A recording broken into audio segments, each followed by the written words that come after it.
আজ নিয়ে যাই আমি তোমাদের আমার ঠাকুর ঘরে।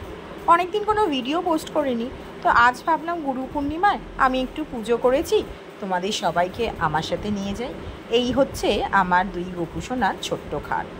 আমাদের গুরুদেবের দীক্ষিত যেহেতু আমি, সেই জন্য আজ গুরুদেবেরকে একটু সিন্নি নিবেদন করলাম। এই যে নিত্য প্রয়োজনীয় জিনিসগুলো একদম পাশে রেখেছি। সিন্নিটা আমি নিজেই দিই প্রত্যেক পূর্ণিমাতে। এই হচ্ছে আমার বাড়ির মন্দিরের সিংহাসন। তোমাদের কেমন লাগলো সেটা কিন্তু অবশ্যই জানিও। আজ গুরু পূর্ণিমা, বুঝতেই পারছো আমি ঠাকুরকে সুন্দর করে সাজিয়েছি। তার সাথে সাজিয়েছি আমার গোপু সোনাকে, দুই গোপুকে এবং রাধাকৃষ্ণকে। তোমাদের কেমন লাগছে?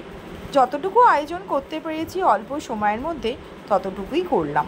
আর মনে হলো তোমাদের সাথে আমি একটু শেয়ার করি আমি কিভাবে আমার গুরু পূর্ণিমাটা পালন করলাম। তোমরা কে কীভাবে পালন করলো জানিও কিন্তু।